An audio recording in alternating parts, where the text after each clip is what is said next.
Allah Ta'ala বলেছেন ইন্নামা ইয়ামুরু মাসাজিদাল্লাহ মান আমানা বিল্লাহি ওয়াল ইয়াউমিল আখির ওয়া আকামাস সালাতা ওয়া আতাজ যাকাতা ওয়া লাম ইয়াখশা ইল্লাল্লাহ। আল্লাহ তাআলা বলেছেন যারা মসজিদ পরিচালনা করবে তারা হবে প্রথম হবে মান আমানা বিল্লাহ, তারা আল্লাহর প্রতি ঈমান আনতে হবে এবং পাক্কা ঈমানদার হতে হবে। যারা মসজিদ পরিচালনা প্রথম কোয়ালিটি হবে ভাই পাক্কা কি করতে হবে? ঈমানদার হতে হবে। দ্বিতীয় হবে ওয়াল ইয়াউমিল আখির, কিয়ামতের দিবসের প্রতি তাদের বিশ্বাস থাকতে হবে।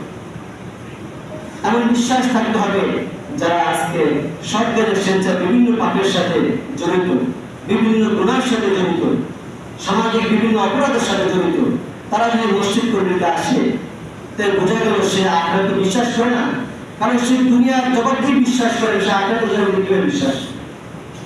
যার এই বিশ্বাস আছে যে হ্যাঁ আমি অপরাধ করলে কিয়ামতের ময়দানে আমাকে আল্লাহ ধরবেন, সে কি কাজ করবে? অপরাধী কাজ করবে বলে করবে না। অতএব আখিরাতের প্রতি বিশ্বাস থেকেই সে দুনিয়ার সকল পাপ থেকে গুনাহ থেকে নিজেকে হেফাজত করবে। ওয়া আকামাস সালাত, আর তাকে পাক্কা নামাজি হতে হবে। ওয়া আতা যাকাত, আর তাকে যাকাত দেওয়া হতে হবে। ওয়া লাম ইয়াখশা ইল্লাল্লাহ। 5 নম্বরটা আল্লাহ বলেছেন এই ব্যক্তি আল্লাহ ছাড়া কাউকে ভয় করে না। সুবহানাল্লাহ বলেন না? সমাজ পরিচালনা করবে মসজিদ কমিটির দায়িত্ব শুধু মসজিদের খালি মসজিদ বাড়াবে আর টাইলস লাগাবে শুরু করবে এটা কাজ না। মসজিদে আরো কাজ আছে কমিটি। সমাজের কে নামাজ পড়তে আসলে আসা তার খবর রাখা, সমাজে কোনো অপরাধ ঘটছে কিনা তার খবর রাখা, সমাজে কোনো ব্যাংক থেকে কোনো কাজ হচ্ছে না তার খবর রাখা, এই সব খবর রাখার দায়িত্ব দেওয়া হয়েছে মহল্লার মসজিদ পরিচালনা কমিটি। এর দায়িত্ব হলো এই সমাজের মধ্যে কি অপকর্ম হইতেছে তাকে খোঁজ খবর রাখতে হবে। শুধু একটা পদ নিয়ে বসে থাকলে হবে না। শুধু একটা পদ নিয়ে বসে থেকে এখানে এটা এই বসে থাকবে সব মসজিদের কি অবস্থা বসে থাকতে হবে না। সমাজে কি হইতেছে, এখানে কোন অপরাধ হইতেছে, আমার কতটুকু দায়িত্ব আমি করতে পারলাম কিনা সেটারও খোঁজ খবর তাদের রাখতে হবে।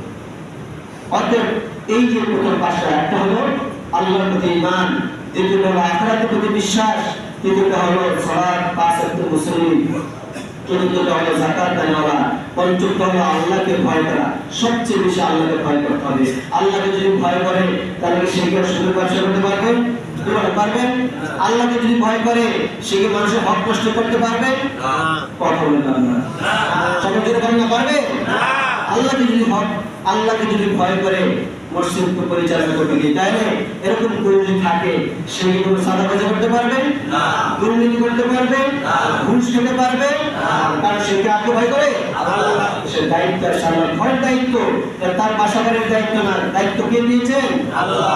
তার ঘর আল্লাহর ঘর, যেহেতু আল্লাহর ঘরের দায়িত্ব তাকে এইভাবেই পালন করতে হবে। যদি সে আল্লাহকে সত্যিকারে ভয় করে সে সুদের সাথে ঘুষের সাথে রাজারি বাটপারি সিটারি পরভাব নষ্ট করে সম্পদ কামাই করা, অশ্লীল কথাবার্তা বলা, মানুষকে কষ্ট দেওয়া, এই সমস্ত কোনো কাজে এই জড়িত থাকতে পারে না। অতএব আল্লাহ তাআলা আমাদেরকে তৌফিক দান করুন, আমিন। আমরা আজকে শেষ কথা সেটা সবার কাছ থেকে ইনশাআল্লাহ বিদায় চাইলাম। আমাকে ইনশাআল্লাহ সবাই বিদায় দিবেন। আসসালামু আলাইকুম ওয়া রাহমাতুল্লাহি ওয়া বারাকাতুহু।